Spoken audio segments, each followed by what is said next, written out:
Bapak Gerwi Winarso. Mau tanya Pak, apa bedanya makalah dengan artikel ilmiah? Bu Adimatunun. Ya, ini dari Pamotan. Begini Bapak, gaya penulisan antara jurnal, tesis, skripsi, artikel, PTK, dan sebagainya. Apakah ada aturan bakunya yang bisa kita pelajari? Ya, berarti memang harus menarik. Harus menarik. Sebab kalau tidak menarik, nanti orang akan tidak tertarik alias bosan begitu. Saya coba ya Bu, sebentar. Sini. Sudah, Ibu, kelihatan ya? Sudah.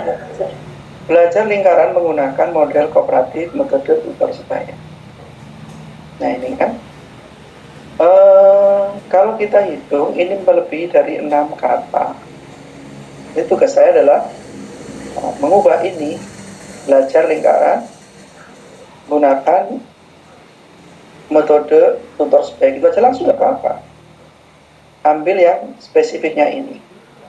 Istilah model kooperatif nanti kita bahas di body text ini. Nah, ini jelas ini kepanjangan gitu aja. Ini kepanjang, terlalu panjang. Kemudian, nah ini paragraf pertama Ibu Bapak.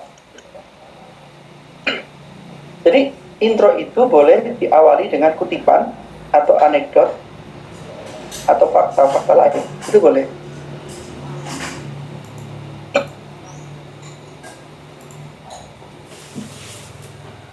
Kemandirian belajar merupakan salah satu faktor penting dalam menentukan keberhasilan belajar peserta didik. Ini pasti bahasa dari penulis. Ya, ini bahasa penulis. Kemandirian belajar merupakan salah satu faktor penting dalam menentukan keberhasilan belajar peserta didik. Nah, nyambung nggak dengan pendapatnya Haris yang menyatakan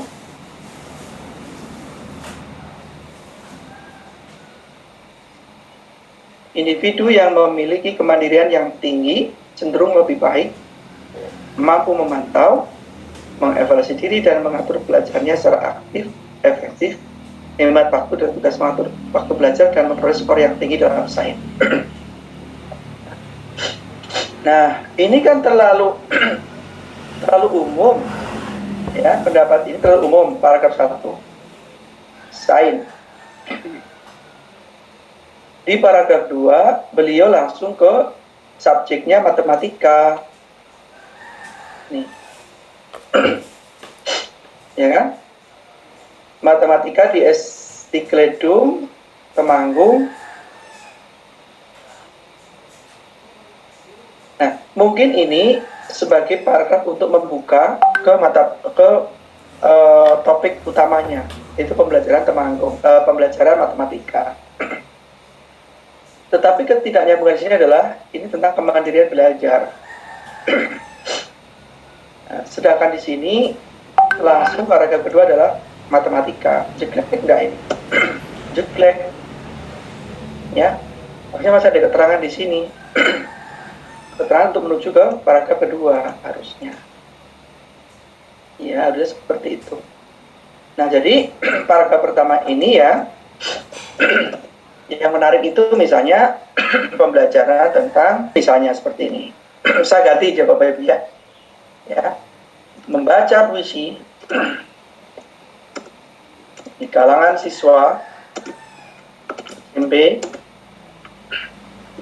belum begitu apa namanya ya,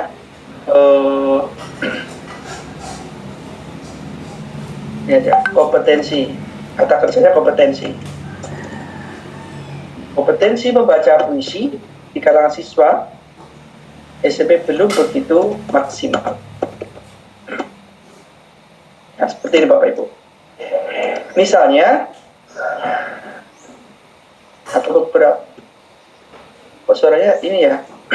Balik. Kompetensi membaca puisi di kalangan siswa SMP belum begitu maksimal atau belum maksimal. Ya. seperti ini. Hal tersebut ditengarai. Di tengah itu bisa dilihat atau tandanya gitu ya. Hal tersebut ditengarai. Ya. Nilai keterampilan membaca puisi. Kalau Bapak Ibu mau memasukkan sebuah angka, boleh di sini. Ini contoh artikel 5 populer untuk kenaikan pangkat.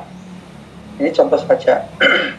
Yang menarik apa? Yang menarik fakta-faktanya nanti Bapak Ibu sampaikan. Kenapa nilainya masih rendah? Ya, siswa, mengapa siswa cenderung rendah dalam membaca puisi? Kalau begini kan pembaca seolah-olah diajak untuk berkomunikasi. Tuh. Jadi ciri-ciri bahasa komunikatif. Mengapa sifat cenderung rendah dalam membaca puisi?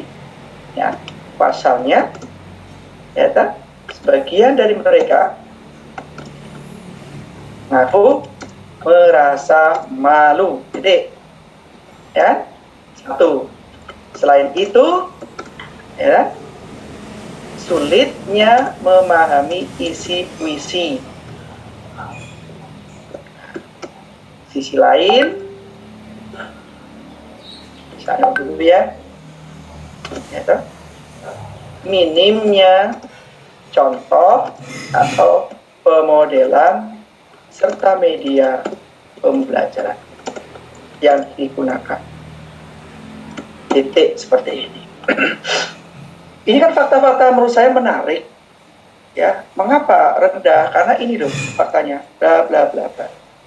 Ini akan memberikan informasi kepada pembaca. Kita jangan sekadar membaca, kompetensi membaca puisi itu belum maksimal, ya. Belum maksimalnya apa? Sebab alasannya, faktanya apa, ini sampaikan. Nah, ini konteksnya adalah kompetensi membaca puisi pada siswa.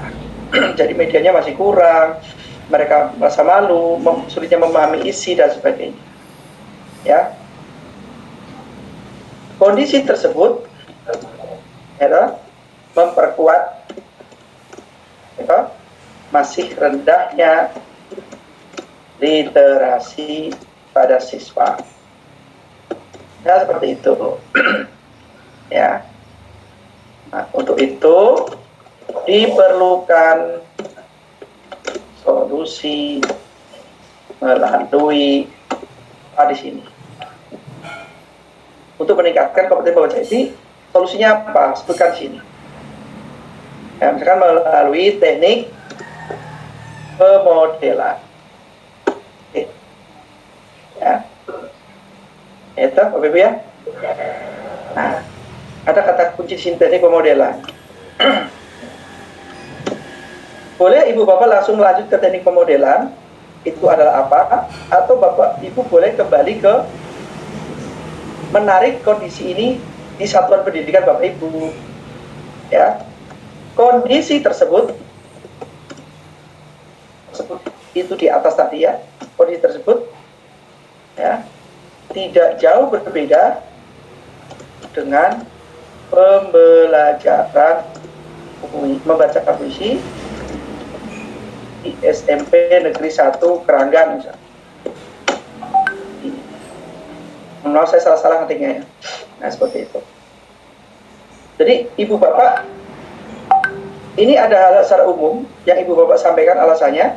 Kalau ada hal lain yang terjadi di sekolah SMP Keranggan, Ibu sampaikan di sini. Yang selain ini, selain alasan-alasan ini, masukkan sini. Nah, baru Ibu Bapak nyambungkan ini. Teknik pemodelan, ya kan? Nah, kembali pada teknik pemodelan ya, dalam membaca puisi.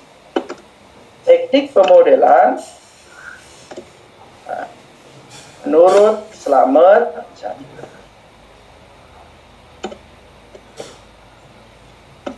ya, bla bla bla bla bla.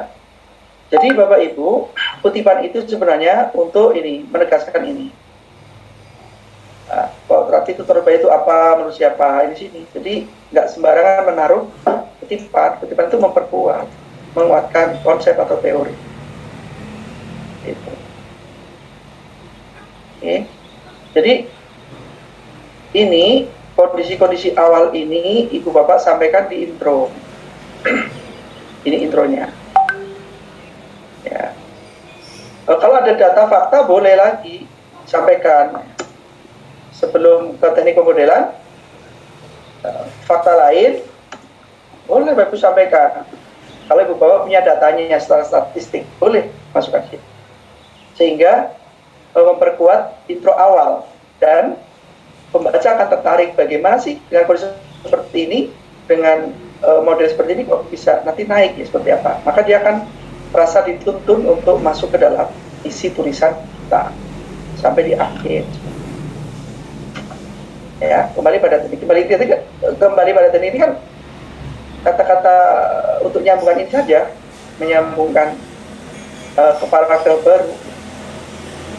Nah, mulai pendapat pakar-pakar di sini disimpulkan, lanjut ke langkah-langkah penerapan model itu dalam pembelajaran membaca puisi itu seperti apa teknik pemodelan itu. Pertama, guru memberikan contoh membaca di depan. Siswa lain dari itu sampaikan Bapak Ibu secara runtut gitu.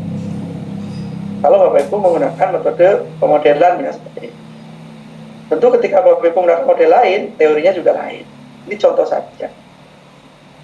Itu Bu, jadi nulis ini nggak lama sih, saya nulis sini aja cepet gitu kan.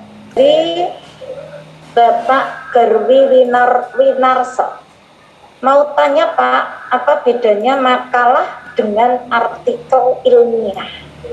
Nah ini mohon penjelasan Pak Tukijo, monggo kami Bapak. J, terima kasih Bapak penanya. Bukan wilayah saya, makalahnya materi saya tentang artikel. Baik, kalau makalah itu kan ada dua ya Pak ya, makalah tinjauan ilmiah dan makalah ilmiah. Kalau tinjauan itu ya isinya gagasan, konseptual, gitu. Makalah tinjauan ilmiah dan selingkungnya, tata penulisannya juga berbeda dengan artikel ilmiah, gitu. Jadi kalau makalah itu ada sistematikanya dari cover, kata pengantar, daftar isi, lembar pengesahan itu kan. Bab 1, bab 2, bab 3, daftar pustaka. Jilid, itu makalah. Gitu kan. Nah, kalau artikel ilmiah, ya artikel ilmiah ya Pak ya, artikel ilmiah itu umumnya berangkat dari hasil penelitian tindakan kelas, atau PTS, atau perspektif. Nah, tentu penulisannya tidak menggunakan cover-cover kayak tadi.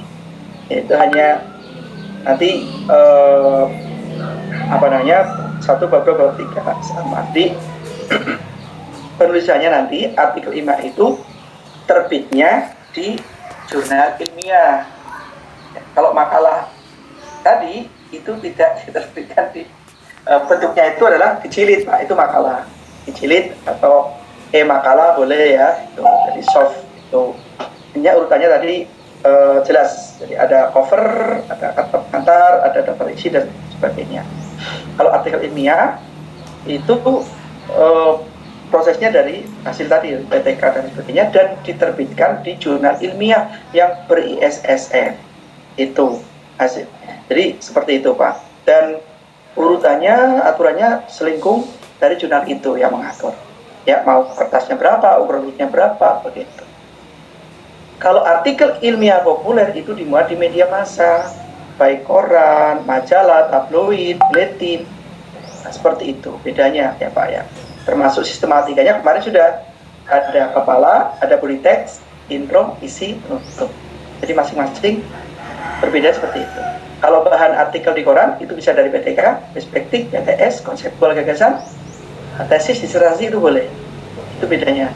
Tapi kalau makalah itu bisa tinjauan dari pemikiran gagasan si penulis maupun dari hasil PTK diubah menjadi makalah ilmiah. Itu dari saya, mohon maaf kalau keliru. Ya.